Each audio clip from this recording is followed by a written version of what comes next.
हे मराठीचं राजकारण असेल, मराठ्यांचं नसेल आणि मराठे इतरांना सांभाळून घेतात याचा सगळं विणकाम होतं ते पवारांनी मोडलं. 5 वर्षापूर्वी उद्धव ठाकरेंनी त्याचे तुकडे तुकडे करून म्हणजे शरद पवारे रचिला पाया उद्धवे झालासे कळस असं तुम्ही म्हणाल की त्याच्या पलीकडे काँग्रेसची विचारधारा म्हणतात हाच मला विनोद वाटतो. नरेंद्र मोदी हे कुठच्या समाजाचे, ना पटेल ना ठाकूर. मग हा माणूस गुजरात मधला सर्वात लोकप्रिय मुख्यमंत्री झाला. भाजपचा एक पक्का मतदार आहे. तो मग तो सगळा ब्राह्मण बनी आहे का? नाही आहे. मशिदीतून सांगितलं गेलं की आपल्याला मशालीला मत द्यायचं आहे, कारण त्यांचं टार्गेट क्लिअर होतं. आपण हिंदू विरोधी आहोत, आपल्याला हिंदुत्वाचा पराभव करायचा आहे. हिंदुत्वाची पार्टी भाजपचा पराभव. तर मुस्लिमांना वगळून तुम्ही या देशात सरकार बनवू शकत नाही. अगदी बरोबर. फिरवून दाखवलं ना मोदींनी. तर आज तुम्ही समजा तुम्हाला असं विचारलं की या निवडणुकीचा एक्झिट पोल काय, तर तुम्ही काय उत्तर?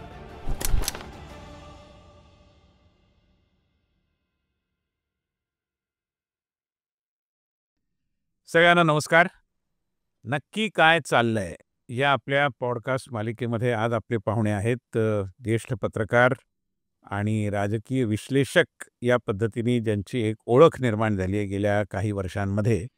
असे तुमच्या आमच्या घराघरात मनामनात सगळीकडे पोचलेले गणेश वसंत आणि popularly non as Bhau Torsekar. भाऊ, तुमचं खूप खूप स्वागत आहे. नमस्कार.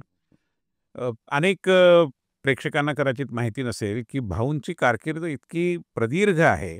म्हणजे आचार्य अत्र्यांपासून बाळासाहेब ठाकरेंपासून ते आजच्या पिढीपर्यंत सगळ्यांना त्यांच्या लेखणीने आणि आता त्यांच्या वाणीने मी असं म्हणेन की प्रभावित केलेलं आहे. आणि भाऊ, मी तुम्हाला सांगत होतो की अनेक ग्रामीण भागातल्या बाया बापड्या असं म्हणतात की आम्हाला महाराष्ट्रातलं राजकारण कोण शिकवतं, तर भाऊ तोरसेकरांच्याकडून ते आम्ही शिकतो, समजून घेतो. कारण शेतामध्ये निंदणी करताना किंवा घरामध्ये घरकाम करताना चुलीजवळ बसताना सुद्धा त्यांचा मोबाईल फोन चालू असतो आणि त्यावर भाऊ तोरसेकरांचं जे विश्लेषण आहे प्रतिपक्ष या तुमच्या चॅनेलच्या माध्यमातून येणारं, ते ग्रामीण शहरी भागातल्या महिला देखील ऐकत असतात. अशा प्रकारची ज्यांची कारकीर्द आहे, कर्तृत्व आहे, अशा भाऊंना आपण मुद्दाम या ठिकाणी बोलावले. त्यामुळे भाऊ, सगळ्यात पहिला प्रश्न माझा असा आहे की ही जी तुम्ही नवीन वाट चोखाळली, म्हणजे नव्या पिढीने पॉडकास्ट करणं हे तर आम्ही समजू शकतो, परंतु तुम्ही करायला लागलात वयाच्या जवळजवळ 6 दशकांनंतर, 70 वर्षांनंतर. तर हे तुम्ही कसं सुरू केलं, हे जरा थोडं सुरुवातीला सांगितलं तर बरं होईल. नाही, अगदी खरं सांगायचं तर आपल्याकडे ती लग्नाची किंवा आमंत्रणाची पत्रिका लिहितात तसं सांगता येईल. आमचे येथे श्री करुणा कृपे करून प्रतिपक्ष सुरू झाला असं आहे. कारण अगदी अचानक लॉकडाऊन लागला आणि सगळ्यांनाच कळत नव्हतं काय करायचं. मी तसाच आहे. मी घरातच बसलेला असायचो किंवा ब्लॉग वगैरे लिहायचो, तर किंवा सोशल मीडियावर थोडा ॲक्टिव्ह होतो. तर मला असं वाटलं की यावेळेला जे लोक बिथरलेले आहेत यांना धीर देणं आवश्यक आहे. काय करायचं आहे लोकांना कळत नव्हतं. कामाला जायचं नाही, घरातून बाहेर पडायचं नाही, तोंडावर मास्क लावायचं. तर अशाला धीर देणं आवश्यक आहे. मी ते फेसबुक लाईव्ह करत होतो. तर माझा भाचा आहे अनंत म्हणून, तो म्हणाला काका हे आपण यूट्यूबवर टाकू. तर म्हटलं मला काय कळतं, मी हे इकडे दाबलं की लाईव्ह होतं म्हणून करतोय. मग त्याच्याकडे कॅमेरा होता आणि त्याने ते सुरू केलं, ते एडिट करून टाकलं. मग त्याला काहीतरी नाव म्हणून मी प्रतिपक्ष म्हणजे प्रस्थापित मीडिया आहे त्याच्या दुसरी बाजू, अदर साईड ही कल्पना होती आणि ते सुरू केलं. आता सुरू केल्यानंतर हळूहळू पहिला जो भर गेला, त्यानंतर मग सामाजिक प्रश्न, राजकीय प्रश्न, राजकीय गुंतागुंत हे माझे आयुष्यभर लिहिण्याचे विषय राहिलेले आहेत. 55 वर्ष मी पत्रकारिता केली. तर त्यामुळे मग ते आपोआप येत गेलं. काय आणि अपेक्षा एवढी नव्हती की मलाही वाटलं नव्हतं की ते लोकांना इतकं आवडेल वगैरे. भाऊ, तुमचं जे वैशिष्ट्य आहे ना, तुम्हाला तांत्रिक बाबींची माहिती आहे का नाही याचा काही मुद्दाच येत नाही. कारण तंत्राच्या पलीकडे जाणारा मंत्र तुम्हाला माहिती आहे. याचं कारण तुम्ही अतिशय परखड, चपखल, लोकांना भावणारं असं विश्लेषण करता आणि ते अतिशय साध्या सोप्या शब्दांमध्ये सांगता. असं जर आजच्या राजकारणाबद्दल बोलायचं झालं, महाराष्ट्रातल्या आत्ताच्या राजकारणाबद्दल, समाजकारणाबद्दल, विकासकारणाबद्दल आम्ही चर्चा करतो आणि हा एक प्रश्न असतो जे आमच्या या पॉडकास्टचं शीर्षक आहे की नक्की काय चाललंय. तर तर महाराष्ट्रात आज नक्की काय चाललंय यावर तुम्ही काय सांगाल? आपण आत्ता नक्की काय चाललंय म्हटलं ना, तर मला असं वाटतं की महाराष्ट्रात आज अराजक आहे. पॉलिटिकली, सोशली, सांस्कृतिक पातळीवर एक अराजक आहे, केऑस आहे. म्हणजे कोण कोणाबरोबर माहीत नाही, कोण काय करतोय माहीत नाही.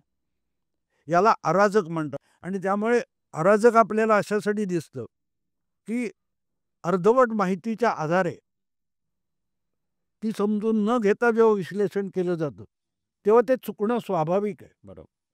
तर माझं तसं होत नाही. मला पहिली गोष्ट म्हणजे आणखीन एक ॲडव्हान्टेज, माझा सगळ्यात ॲडव्हान्टेज मोठा असा आहे की मी पॉलिटिकल सायन्सचा विद्यार्थी नाही आहे. बरोबर. मी राज्यशास्त्र कधीही शिकलो नाही. जे राजकारण गेल्या 6-7 दशकामध्ये माझ्या आयुष्यात माझ्यासमोर उलगडलं, ते मी एखाद्या लहान मुलासारखं समजून घेण्याचा प्रयत्न केला.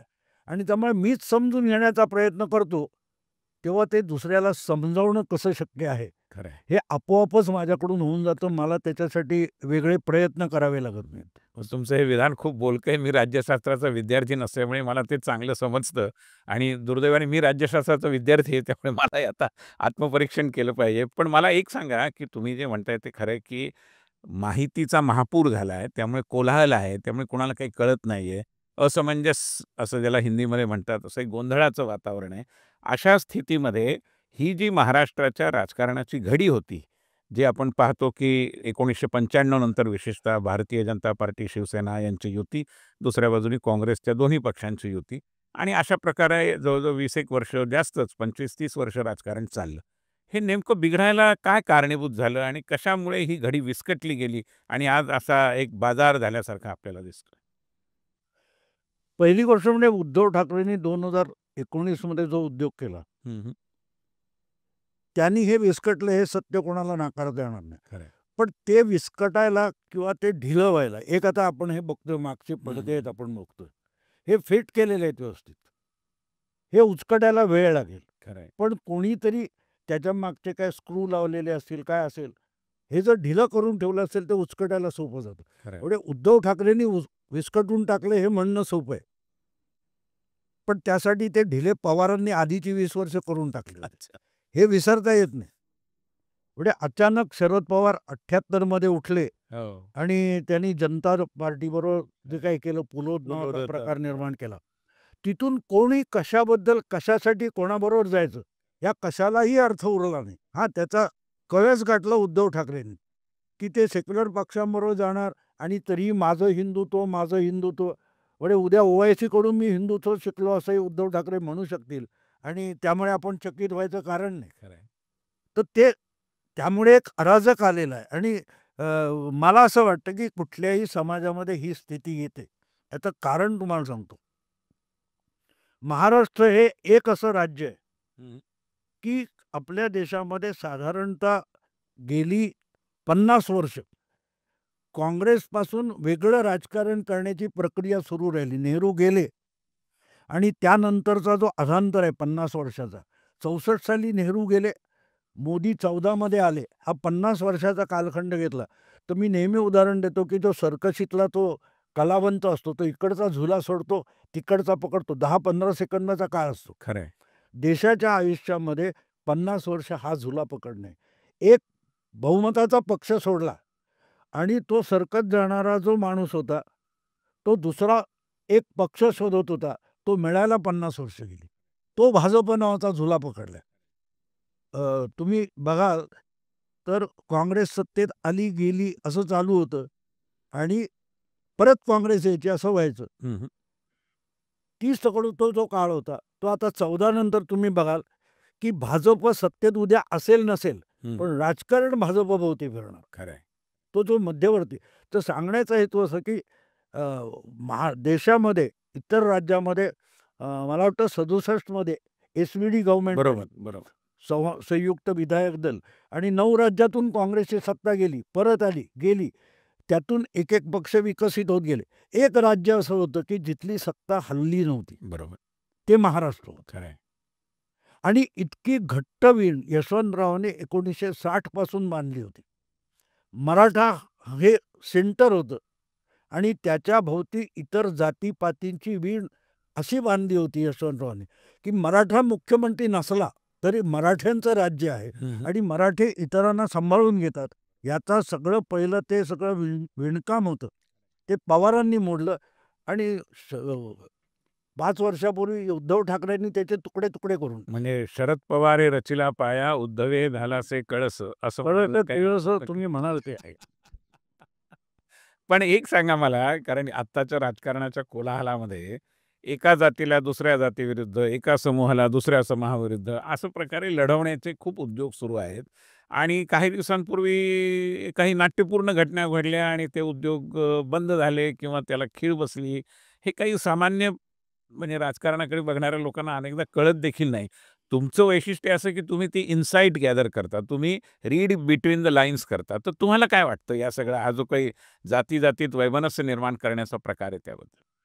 नाही, मला असं वाटत नाही. मला एक गोष्ट तुम्हाला सांगतो की जातीनुसार मतदान होतं हे विद्यापीठातल्या राज्यशास्त्राच्या प्राध्यापकांनी काढलेले निष्कर्ष आहे. आणि मला आठवतं तुम्हाला 19 मी 14 आणि 19 मी इलेक्शनवर पुस्तकं लिहिली होती आणि माझे अंदाज योगायोगाने बरोबर आले. मी योगायोगाने म्हणतो कारण शेवटी ते अंदाज असतात. उदाहरण तुम्हाला सांगतो की आपल्याकडे सेफॉलॉजी आली. आता गेले 2-4 इलेक्शन आपण बघतोय. प्रत्येक एक्झिट पोल, प्रत्येक ओपिनियन पोल चुकीचा चुकतो. ठरतो. का चुकतो? तर त्याचा बेस चुकलेला आहे.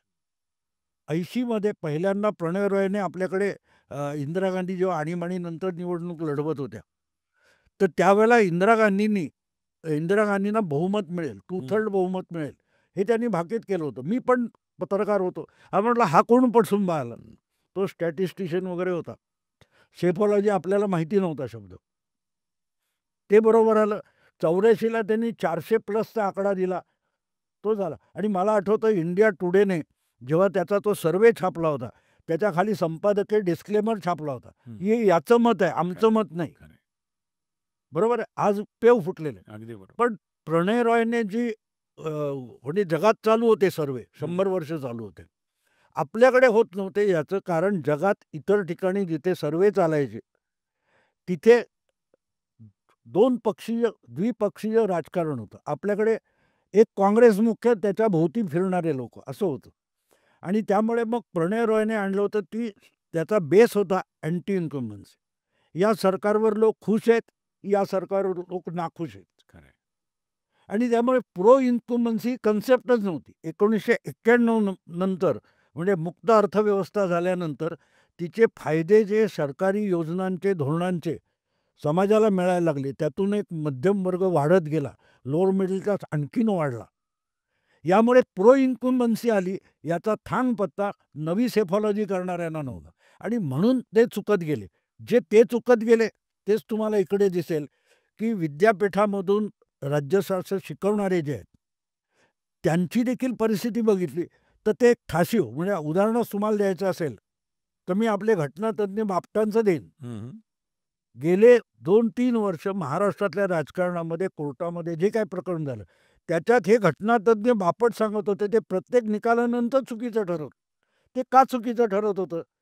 तर ते जे झालेले निकाल आहेत, घटनेतले शब्द आहेत, त्याच्या आधारे बोलत होते. आजच्या घडणाऱ्या वास्तवाशी त्यांचा संबंध नव्हता. जेव्हा याचं विश्लेषण छापून येईल त्यानंतर ते आजच्याविषयी बरोबर बोलतो. पण मी मूळ प्रश्नाकडे येतो की याचा अर्थ जातीच्या आधारे मतदान होत नाही असं? नाही, हे उघड आहे. अगदी उघड आहे. तुम्ही मला सांगा की नरेंद्र मोदी हे कुठच्या समाजाचे आहेत? का त्यांना मतं गुजरातमध्ये मिळाली? ना पटेल, ना ठाकूर. मग हा माणूस गुजरातमधला सर्वात लोकप्रिय मुख्यमंत्री झाला. कसा? आज तुम्ही मला सांगा, नितीश कुमारच्या विरोधात 22 जागा 14 मध्ये लोकसभेच्या जिंकल्या. तर त्यांच्या समाजाची मतं बिहारमध्ये किती आहेत मोदींच्या? उत्तर प्रदेशमध्ये किती आहेत? पण आम्ही या समजुतीतून बाहेर पडत नाही. आईन्स्टाईन जे म्हणतो की मी घेतलेलं शिक्षण हा माझा पूर्वग्रह असतो.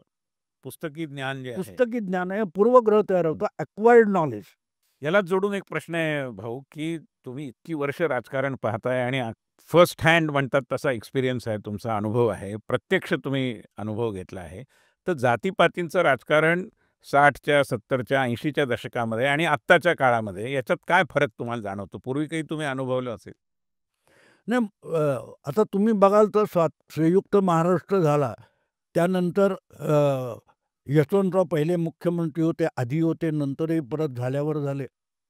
पण यशवंतरावांनी मराठ्यांचं राजकारण म्हणताना त्यांनी म्हटलेलं आहे स्पष्टपणे, हे मराठीचं राजकारण असेल, मराठ्यांचं नसेल. ऑन रेकॉर्ड म्हटले. हो, ऑन रेकॉर्ड आहे की हे मराठ्यांची सत्ता नसेल, म्हणजे मराठा जातीची सत्ता नसेल, हा मराठी जनतेचं सत्ता असेल. आणि त्याप्रमाणे सर्वाधिक मुख्यमंत्री कोण होते? वसंतराव नाईक. बरोबर. ते मराठा नव्हते, पण तरीही मराठा बहुल होतं. इतक्या मला सांगा इतर जातीपातींना जे आरक्षण मिळाले ते देताना बहुसंख्य आमदार कोण होते? मराठा होते. बरोबर.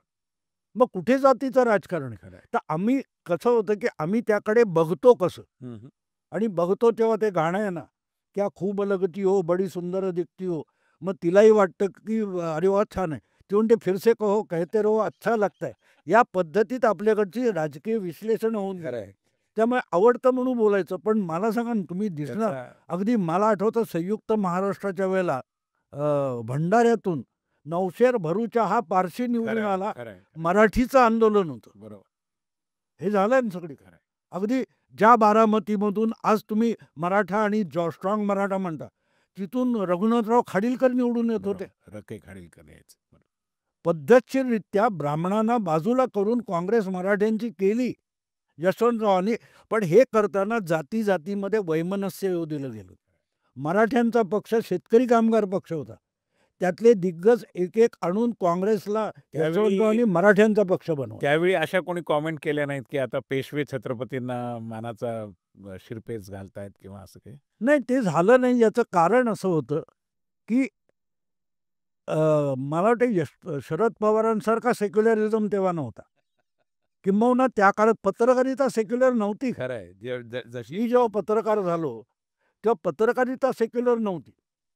पत्रकार हा पत्रकार होता, तो इन्फॉर्मेशन देत होता. तुम्ही पत्रकारांविषयी खूप चांगली कॉमेंट केली. मी स्वतः पत्रकारितेचा विद्यार्थी, मी पत्रकारिता केली आहे, त्यावर मी येतो. पण माझ्या मनात कुतूहल आहे की अशा प्रकारे जातीजातीत भांडणं लावून किंवा समाजामध्ये अशा प्रकारे वैमनस्य निर्माण करून सत्ता संपादन करता येते, हे खरं आहे? नाही, मला नाही वाटत. काही काही प्रमाणात होतं. कसं असतं का, आपण निवडणुकीची प्रक्रिया समजून घेतली ना, तर आपण निवडणुकीच्या निकालाकडे बघतो. त्या निकालामध्ये प्रत्येक पक्ष, प्रत्येक भूमिका, प्रत्येक धोरण याला बांधील एक पत्रक. भाजपचा एक पक्का मतदार आहे. बरोबर. गेल्या साधारणतः 10-15 वर्षात तुम्ही बघाल तर 20 ते 25% महाराष्ट्रात भाजपचा मतदार आहे. आहेच आहे. तो मग तो सगळा ब्राह्मण बनी आहे का? नाहीये. नाहीये. याचा अर्थ सगळ्या जातीचा आहे. खरं आहे. भाजपच्या विरोधात सुद्धा तुम्हाला सगळे समाज घटक दिसतील. गंमत अशी असेल, आपण त्या दुकानात गेलं की कांदे, बटाटे किंवा आणखीन काही घेतलं, तर तो दुकानदार असतो, तो शेवटचा बटाटा उचलून बघतो, पारडं परत टाकतो. टोमॅटो काय कांदा असेल, तो जो शेवटचा कांदा बटाटा असतो ना, तो निवडणुकीचा निकाल लावतो. वाह! वंडरफुल. आपण हे आता बोलतोय किंवा जे काही इतर बोलले जातील, प्रचार सभा होतील, लेख लिहिले जातील, पॅम्पलेट सुद्धा, हे सगळं शेवटच्या बटाट्यासाठी असतं. बाकी प्रत्येकाची बाजू. आणि म्हणून मग 2014च्या निवडणुकीच्या वेळेला मी जे प्रेडिक्शन केलं होतं की मोदींनी त्या एका मौलानाला ती टोपी परत दिली आणि तो बटाटा त्यांच्या हातात आला. वा रे वा, वंडरफुल. फारच सुंदर, फारच सुंदर. की हिंदूंची व्होट बँक त्या एका टोपीने त्यांना मिळवून दिली. खरं. तोपर्यंत मुस्लिमांना वगळून तुम्ही या देशात सरकार बनवू शकत नाही. अगदी बरोबर, अगदी बरोबर. फारच फिरवून दाखवलं ना मोदींनी. फारच. त्याचं कारण हे आहे की हे थिअरीज होत्या. खरं. त्या थिअरीचं मी तुम्हाला नावं घेतली तर वाईट वाटेल. डिमोलिश झाल्या सगळ्या. एक्झॅक्टली. अगदी. आणि त्यामुळे हा आपल्या डोक्यात भरवलेला आहे. आता एक भाग आहे, गेल्या 24च्या निवडणुकीमध्ये आपण बघितलं तर मुस्लिम कन्सॉलिडेशन होते. याकडे अगदी माझं पण दुर्लक्ष झालं. खरं. कारण मुस्लिम हा व्होकल नसतो. बरोबर. त्यांचे व्होकल आहेत ते मुस्लिमांचे नेते नाही आहेत. खरं. अगदी खरं. मशिदीतून सांगितलं गेलं की आपल्याला मशालीला मत द्यायचंय. बरोबर. आणि त्यांनी दिलं. कारण त्यांचं टार्गेट क्लिअर होतं, आपण हिंदू विरोधी आहोत, आपल्याला हिंदुत्वाचा पराभव करायचा आहे. हिंदुत्वाची पार्टी भाजपचा पराभव. त्यामुळे 24मध्ये मोदींचा पराभव झाला नाही, तो हिंदूंचा पराभव झाला आणि त्याची पश्चातबुद्धी लोकांमध्ये आहे. बरोबर, अगदी खरं आहे. म्हणूनच मी येतो, की या सगळ्या वातावरणामध्ये तुम्ही पत्रकारितेचा उल्लेख केला आणि आजकाल आपण पाहतो वर्तमानपत्रांचं महत्त्व म्हणा किंवा त्यांचा प्रभाव कमी झाला आहे. याचं एक कारण पत्रकारितेचा विद्यार्थी म्हणून मला असं वाटतं, की पत्रकार आता पत्रकार राहिलेले नाहीत, तर तेही राजकारणी झालेत. म्हणजे राजकीय मतं तुम्ही अग्रलेखात जरूर मांडावी, पण बातमीच्या मथळ्यात राजकारण करणं, विरामचिन्हांचं राजकारण करणं, फॉन्टचं राजकारण करणं, बातमीच्या प्लेसमेंटचं राजकारण करणं, ब्रेकिंग न्यूजचं राजकारण करणं, या एका भेसळयुक्त पत्रकारितेकडे तुम्ही कसं पाहता? तर आत्ता अलीकडे एक महिने दीड महिन्यापूर्वी एका पत्रकारांचं मोठं संमेलन होतं. तिथे मला जीवनगौरव पुरस्कार वगैरे दिला. त्यांना म्हटलं, "मी तुम्हाला शिव्या घालतो, मला कसलं पुरस्कार देता?" वगैरे. तिथे मी सांगितलं, लगेच हसायला लागले सगळे. म्हटलं, "बाळांनो, हसू नका. रोज कॅमेरे आणि हातात माईक घेऊन फिरता, तेव्हा बोलता काय? बाईट पाहिजे." खरं आहे. 40 वर्षापूर्वी तुम्ही पत्रकारितेचं काय करणार, हे त्याने 40 वर्षापूर्वी सांगितलं. पत्रकारितेची ही अवस्था आहे. खरं आहे. अगदी आणि याचं कारण सोपं आहे, की पत्रकार होणं म्हणजे नुसती माहिती सांगणं नाही. ती माहिती समजून घेणं आणि समजावणं असतं. आणि त्यामुळे जिथे अजेंडा पत्रकारिता सुरू झाली, खरं आहे. तिथे पत्रकारितेची घसरण अपरिहार्य होते. अगदी. असे भाऊ, की आपल्या देशामध्ये 2700 राजकीय पक्ष आहेत रजिस्टर्ड आणि त्याच्यामधले बहुसंख्य पक्ष जे 50 प्रमुख पक्ष आहेत, त्याच्यात एक 6-7 पक्ष सोडले तर बाकी सगळे पक्ष एका घराण्याशी जोडलेले आहेत. ज्या पक्षांच्या बाबतीत असं म्हणता येईल, की त्याचा 30 वर्षानंतर कोण अध्यक्ष होईल, हे आज आपण सांगू शकतो, कारण तो आज पाळण्यात झोपलेला लहान मुलगा आहे. अशा सगळ्या परिस्थितीत तुम्ही मागे एकदा त्या इब्न खाल्दूनच्या एका गोष्टीचा संदर्भ देऊन घराणेशाहीच्या बद्दलचं एक विवेचन केलं होतं, ते जरा परत सांगता का? नाही, इब्न खाल्दून हा 14व्या शतकातला इतिहासकार आहे आणि अ, असं म्हटलं जातं, की त्याने इतिहास लेखनाला एक नवी दिशा दिली. तोपर्यंत राजे रजवाडे, त्यांची घराणी, परिवार याविषयी लिहिलं जायचं. पण इब्न खाल्दूनचं म्हणणं असं आहे, की मुळात राजे रजवाडेसुद्धा जनता बनवते आणि त्यामुळे इतिहास हा जनतेचा असला पाहिजे. आणि त्याची आणखीन एक थिअरी अशी आहे, की कुठलंही राज्य, साम्राज्य जेव्हा उभं राहतं,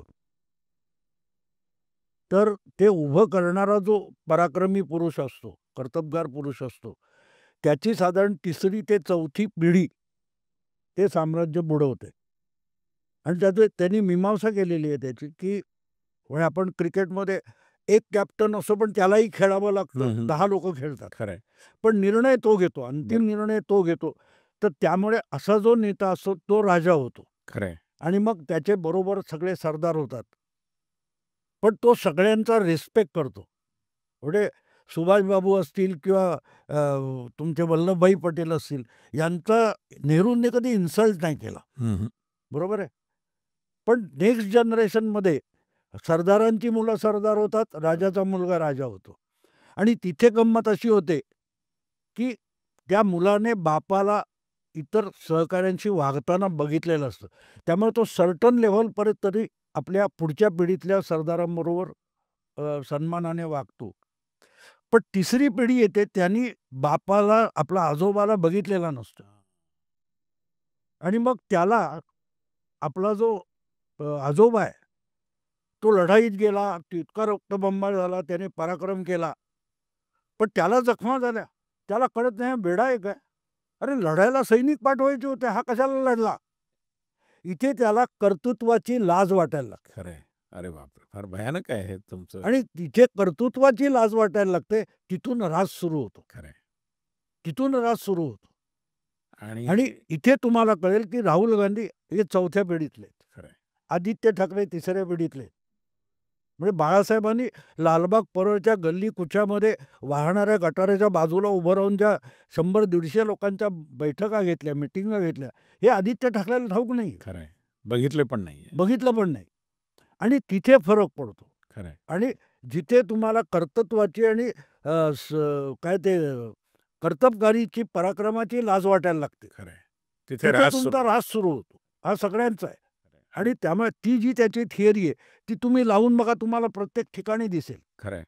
म्हणजे ते औद्योगिक साम्राज्य असेल, कुठचंही असेल, त्याच्यात असतं. खरं आहे. आता या सगळ्या पार्श्वभूमीवर एक मला प्रश्न पडतो, विशेषतः घराणेबाज राजकीय पक्षांची इतकी संख्या असताना, की आज महाराष्ट्रात विविध राजकीय पक्ष आहेत, देशामध्ये पण आहेत. यातले कोणी राजकीय पक्ष हे विचारधारेच्या आधारावर काम करतायत, असं जर आपल्याला म्हणायचं असेल, तर तुम्ही कशा पद्धतीने विचारधारेचं राजकारणातलं स्थान याच्याकडे कसं पाहता? नाही, विचारधारा कधीच नव्हत्या. आपल्या देशामध्ये तुम्ही बघाल तर एका बाजूला या स्वातंत्र्योत्तर काळात औद्योगिक क्रांतीनंतर मार्क्सवाद उदयाला आला. मार्क्सवाद आणि लिबरलिझम हे एका बाजूला होते आणि दुसऱ्या बाजूला ज्यांना रायटिस्ट म्हटलं जातं, हिंदुत्ववादी किंवा राष्ट्रवादी, या 2 खऱ्या विचारधारा आहेत. त्याच्या पलीकडे काँग्रेसची विचारधारा म्हणतात हाच मला विनोद वाटतो. काँग्रेसची विचारधारा म्हणजे काय आहे? खरं आहे. त्याच्यात काहीच काही स्पेसिफिक नाही आणि त्यामुळे मग तुम्ही साधारण पुण्याहून साताऱ्याकडे जायला लागाल, तर दुतर्फा तुम्हाला पाटलाची मिसळ, ह्याची मिसळ, त्याची मिसळ, मग ओरिजिनल मिसळ काय आहे? तीच अवस्था आज त्यामुळे काँग्रेस. विचारधारा याच्यावर आधारित एक भारतीय जनता पक्ष आहे. मार्क्सवादी कम्युनिस्ट पक्ष असेल, त्यांनीही आता ते रसातळाला गेले. खरं आहे. याचं कारण तुम्ही तो प्रकाश करात असेल किंवा तुमचा सीताराम येचुरी वगैरे असेल, हे पण तिसऱ्या पिढीतले आहेत. खरं आहे. त्यांनी बुधुताई परुळेकर असतील, ज्योती बसू असतील, अण्णा डांगे असतील, डांगे असतील. श्रीपाद त्यांनी डांगे ज्या असतील. प्रकारे राबून गिरणी कामगाराच्या किंवा सामान्य आदिवासीच्या आयुष्यात जगून तो पक्ष ती विचारधारा उभी केली. ते आज नाही. ह्या लोकांनी ती पुस्तकी करून टाकली. पण तिथे त्यांचा ऱ्हास झाला. भाऊ, एक मला असं विचारायचं आहे, की आता गेल्या 6-7 महिन्यामध्ये एक निवडणूक देशाने बघितली 2024ची आणि त्या निवडणुकीचा निकाल काहीसा अपेक्षित लागल्यानंतर एक प्रकारची नकारात्मकता, काहीशी निराशा, अशाच प्रकारचं एक वातावरण तयार झालं म्हणा, तयार केलं गेलं म्हणा. त्या निवडणुकीच्या निकालाकडे तुम्ही कसं पाहता? ज्याचा संदर्भ फेक नॅरेटिव्ह वगैरे गोष्टींशी लावला जातो. नाही, पहिली गोष्ट म्हणजे देवेंद्र फडणवीस पण म्हणाले, मला ते पटलेलं नाही, की फेक नॅरेटिव्हने भाजपला हरवलं. हं, हं. हे मला अजिबात पटलेलं नाही. तुमचं काय मत आहे? माझं मत असं आहे, की भाजप हरला हा फेक नॅरेटिव्ह आहे. हाच फेक नॅरेटिव्ह. हाच फेक नॅरेटिव्ह खरं. आणि इथे इथे सगळी गल्लत होऊन जाते. हं, हं. मला सांगा, की भाजप हरला असं म्हणायचं, तर मग 2014 मध्ये भाजप कुठे जिंकला होता? भाजपला 31% मतं होती, 282 जागा होत्या. खरं आहे. 38% मतं 19 मध्ये होती, 300 प्लस जागा होत्या. 303 जागा होत्या. 24 मध्ये भाजपला 37% मतं आहेत आणि 240 जागा झाल्या. मग 31 वरच्या 82, 282 खऱ्या म्हणायच्या की इथे खरं म्हणायचं? खरं आहे. तर इथे तुमच्या मनात एक फेक नॅरेटिव्ह घुसवला जातो, की बघा तुम्ही हारले आहात. तुमच्या 63 जागा कमी झाल्या. आता इथे गल्लत कुठे केली जाते? ज्यावेळेला माझ्या सोयीचं आहे, तुमच्या मनात न्यूनगंड भरवण्यासाठी तुम्ही हारलाय, तर मी काय सांगतो, तुमच्या सीटा कमी झाल्या आणि सीटा जेव्हा जास्त असतात, तेव्हा म्हणतात ह्यांना तर 31% मतं आहेत, 69% त्यांच्या विरुद्ध आहे. तो सुद्धा फेक कसा असतो, की 14 मध्ये NDAला 43% मतं होती आणि NDA नरेंद्र मोदींच्या नेतृत्वाखाली लढत असेल, बरोबर. तर मोदी 31% पंतप्रधान नसतो. खरं आहे. मोदी 43% मतदान अगदी असतो. खरं आहे. पंतप्रधान पंतप्रधान असतो. असतो. पण ठासून सांगितलं जातं 31%. हा फेक नॅरेटिव्ह असतो. बरोबर. हा फेक नॅरेटिव्ह असतो. आणि म्हणून मग मी म्हणतो, की मग 36% असून तुम्ही हरलात कसं काय? तुम्ही तर 14 पेक्षा जास्त आहात. पण हे तुमच्या डोक्यात भरवलं जातं आणि तुम्ही जेव्हा ते स्वीकारता, खरं आहे. म्हटलं लक्षात ठेवा, मोदींच्या पराभवानंतर बांगलादेश घडला बरोबर. आणि बांगलादेशची अतिशय स्ट्रॉंग रिएक्शन पश्चिम बंगाल, सिलिगुडीत आली. खरं आहे. तिथे हिंदू एकत्र आले. बरोबर. का? तर बंगालमध्ये एकत्र आले. त्याची प्रतिक्रिया आपण हिमाचलमध्ये बघितली. हिमाचलमध्ये 2% पण मुस्लिम नाहीत. म्हणजे एवढं काय असं मोठा हव्वा करण्यासारखं नाही. पण तरीही हिमाचलमध्ये त्या सिमल्याची एक कुठची ती मशीद आहे, अनधिकृत ती मशीद. पाडायला हजारो लोक रस्त्यावर उतरले. एवढं हिंदूंना काही त्रास करण्यासारखं खरं आहे. नव्हतं. खरं आहे. पण ती रिॲक्शन ही 240ची होती, बरोबर. की मोदी नाही हरले, आपण मोदीला हरवलं. मुस्लिमांनी नाही हरवलं, आपल्या उदासीनतेने हरवलं. आपल्याला एक पश्चातबुद्धी असते. अगदी बरोबर. भाऊ, एक प्रश्न माझ्या मनात असा होता, की आज महाराष्ट्राचं राजकारण बघितलं, 6 प्रमुख पक्ष आहेत. त्याच्यामध्ये स्वतः उद्धव ठाकरे, शरद पवार हे त्यांच्या पक्षांचे नॉन प्लेइंग कॅप्टन्स असल्यासारखे आहेत. सूत्र त्यांच्या हातात आहेत, पण ते निवडणूक लढवत नाही आहेत. काँग्रेसमध्ये सूत्र कुणाच्या हातात आहे तेच कळत नाही आज. याउलट इकडे बघितलं महायुतीकडे, तर तिन्ही प्रमुख नेते हे प्रत्यक्ष मैदानात उतरलेले आहेत. जनतेच्याशी संवाद करून, संपर्क साधून आपली भूमिका सांगतायत. अशा परिस्थितीत या राजकारणातल्या नॉन प्लेइंग कॅप्टन्सच्या बाबतीत तुमचं काय म्हणणं आहे? नाही, नॉन प्लेइंग कॅप्टन्स असं मी म्हणणार नाही, की महाविकास आघाडीमध्ये पवार हे नॉन प्लेइंग कॅप्टन आहेत, पण त्यांनाच सगळं कळतंय. आणि बाकीचे उद्धव ठाकरे यांच्याकडे नेमका कॅप्टन कोण आहे हेच कळत नाही. हे त्यांनाही माहीत नाही, आदित्य ठाकरेंनाही माहीत नाही, संजय राऊतांनाही माहीत आहे, आणि तिघे एकमेकाला कॅप्टन समजून खेळते. त्यामुळे जो काय गोंधळ होतोय तो होतोय. दुसऱ्या बाजूला काँग्रेसमध्ये नाना पटोले पण कॅप्टन आहेत, पण त्यांना वडेट्टीवार, त्यामुळे कळत नाही. आणि काँग्रेसची परिस्थिती आहे, काँग्रेसकडे गेल्या जवळजवळ 15 वर्षात 20 वर्षामध्ये कोणीही राज्यव्यापी लीडर उरले नाही, ज्याला तुम्ही पॅन महाराष्ट्र म्हणू शकता असं कोणी नेता नाही आहे. तर पवारांसमोर समस्या अशी आहे की महाविकास आघाडीशी लढायचं की उबाटा शिवसेना आणि काँग्रेसशी लढायचं. म्हणजे उबाटा शिवसेनेला परत उभारी मिळू नये असंही आणि काँग्रेसचे पंख छाटले गेले पाहिजेत, आणि जमलं तर महायुतीला हरवायचं. हे पवारांचं, कारण पवारांचं राजकारण स्पष्ट आहे की आपण होणार नाही तर आपल्या पक्षाचाही मुख्यमंत्री नाही झाला तरी चालेल, आणि महायुतीचा कोणी मुख्यमंत्री झाला तरी त्यांची कामं करणारच आहे. न बनूंगा न बनने दूंगा. मला असं वाटतं की हे त्यांचं राजकारण आहे. त्यामुळे मला असं वाटतं की समोर आपल्याला वाटतं तशी परिस्थिती नाही. ठीक, त्यांच्यातच आपसात जी मारामारी आहे, म्हणजे ते एकदा दरोडा घातला की त्यातल्या वाटणीवरून एकमेकांच्या मारामाऱ्या करतात, तशी महाविकास आघाडीची परिस्थिती. त्यामुळे जो गोंधळ निर्माण झाला त्याच्यामध्ये मग तुम्ही एक्झिट पोल वगैरे हे कसे विफल झालेले आहेत ते सांगितलं, आणि तुमचा एक्झिट पोल हा तुमच्या एक प्रकारे इयर टू द ग्राउंड असं इंग्रजीत म्हणतात, तशा प्रकारे तुम्हाला जमिनीच्या आतही काय चाललंय हे समजतं तुमच्या अनुभवामुळे. तर आज तुम्ही समजा तुम्हाला असं विचारलं की या निवडणुकीचा एक्झिट पोल काय, असं तुमच्या हातासमोर माईक धरला, तर तुम्ही काय उत्तर द्याल? माझा अंदाज असा आहे की महायुती 160, 155 ते 160 पर्यंत जाईल, आणि एक्सक्लुडिंग अजितदादा, असं माझा अंदाज आहे. 150 म्हणजे देवेंद्र फडणवीस शिंदे ही जोडगोळी मिळून 150 जागा मिळवतील, आणि 60 पर्यंत सुद्धा जातील.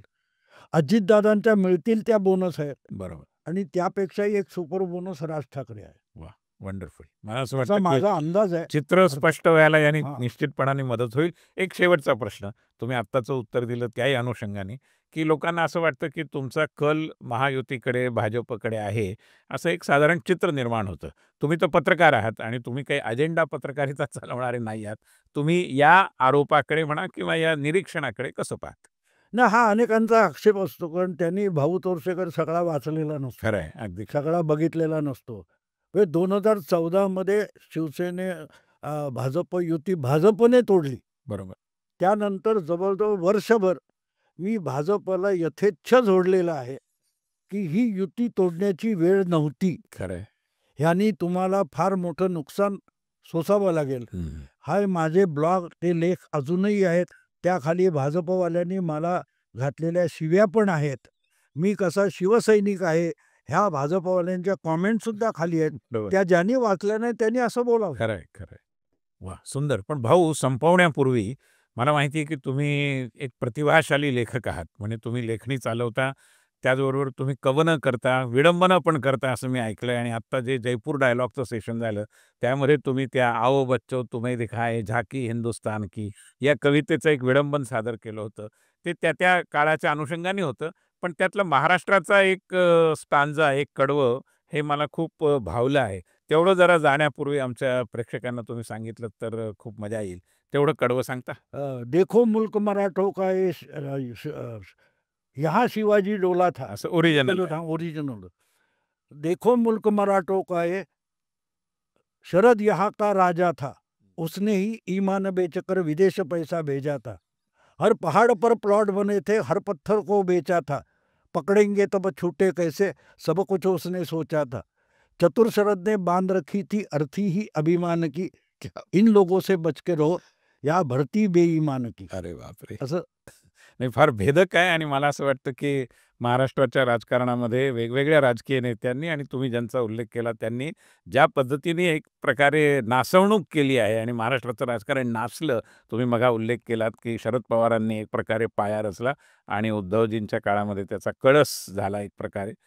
या सगळ्या राजकारणाचा एकच दुरुस्ती करू. तुम्ही बोललात शरद पवारांनी रचलं आयुष्यात काहीही काय त्यांनी पाया उचकटला आणि जेव्हा पाया उचकटला जातो तेव्हा काळस आपोआप खाली येतो. खरंय. त्याला काही खरंय. सेकंद लागत असतात, खरं. पण राष्ट्र आणि नाही, समाजाच्या नाही. आयुष्यात वर्ष हे सुद्धा सेकंद असतात. मला असं वाटतं की सगळ्या राजकारण्याच्या विद्यार्थ्यांचं प्रबोधन करणारी, शिकवणारी अशा प्रकारची ही मुलाखत झाली. तुम्ही एवढा वेळ आमच्याकरता काढतात आणि या ठिकाणी आलात आणि नक्की काय चाललंय या तुमच्या आमच्या सगळ्यांच्या मनात असलेल्या प्रश्नाला अतिशय मोजकं, मेचकं आणि अतिशय समर्पक असं उत्तर भाऊ तोरसेकर यांनी दिलं. भाऊ तुमचे आम्ही खूप खूप आभारी आहोत. खूप धन्यवाद.